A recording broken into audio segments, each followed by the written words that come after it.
La depresión y el cerebro. En el centro del cerebro humano existe una serie de estructuras específicas como el hipotálamo y el sistema límbico, que conforman el cerebro emocional. Estas estructuras cerebrales juegan un papel importante en la regulación de una serie de funciones físicas y emocionales, entre las que se incluyen el apetito, los ciclos del sueño y el deseo sexual.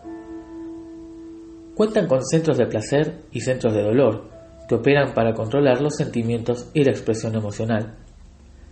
Cuando tu cerebro emocional funciona con normalidad, sos capaz de tener una buena noche de sueño, sentirte descansado, tener un interés sexual y apetito normales, y no sentirte abrumado por sentimientos intensos. En otras palabras, te sentís normal. Sin embargo, en las depresiones biológicas, tales áreas del cerebro comienzan a funcionar mal y pueden producir una serie de síntomas significativos.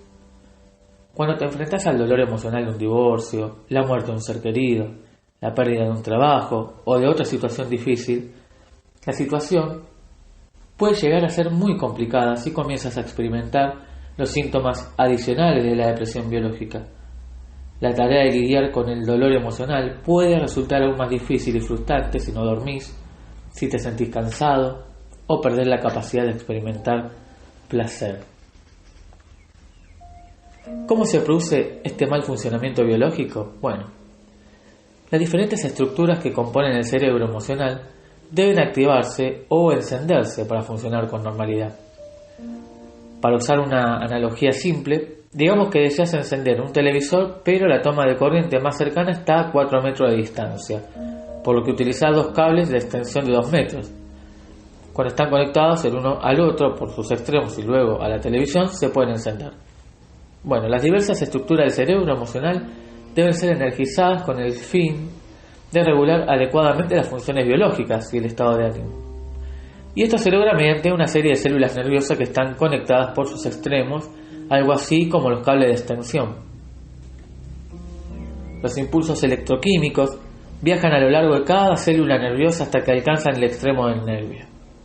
Sin embargo, las 2 células nerviosas no están conectadas entre sí como los cables de extensión. Las células están separadas por un pequeño espacio llamado sinapsis. Para que el impulso nervioso se transmita de una célula a otra, un tipo de estimulación debe atravesar la sinapsis. Esto se realiza químicamente. Unos pequeños recipientes llamados vesículas se activan por su impulso nervioso en la célula y migran hacia el borde de la célula, derramando un neuroquímico especializado en la sinapsis. Entre las moléculas neurotransmisoras que han estado implicadas en alguna forma de depresión se encuentra la serotonina, la adenopinefrina y la dopamina. Estos mensajeros químicos van a la deriva a través de la sinapsis y se adhieren a la superficie de la célula. Cuando una cantidad suficiente de neuroquímica se une a la célula, activa los receptores de la célula nerviosa y tiene varios efectos. Se tiene que producir una estimulación nerviosa normal como esta para mantener el funcionamiento adecuado y adaptativo del cerebro. En las biológicas se producen 2 problemas. El primero es algo que se llama reabsorción excesiva. Por razones que no se entienden bien, la célula comienza a funcionar mal. Justo después de que el neuroquímico se libera en la sinapsis, se reabsorbe rápidamente en la célula. La reabsorción es un proceso natural y normal, pero en la depresión se puede acelerar. Cuando esto ocurre, poco o nada de los neuroquímicos quedan disponibles para activar la célula. Después de varios días o semanas, los ahora normalmente bajos niveles sinápticos de estos productos químicos empiezan a pasar factura. Entonces, la célula adyacente poco a poco se vuelve cada vez más disfuncional y este es el segundo problema. La química interna de los cambios en las células e incluso los elementos estructurales de la célula pueden comenzar a alterarse y esto anuncia el inicio de muchos de los síntomas biológicos de la depresión, ya que el cerebro entonces se vuelve cada vez más ineficaz en la regulación de funciones tales como el sueño y el apetito. Si no se trata de este mal funcionamiento biológico por lo general, no dura para siempre. En estudios de personas deprimidas no tratadas, se ha observado que puede darse una reversión espontánea de este proceso y el retorno al funcionamiento normal.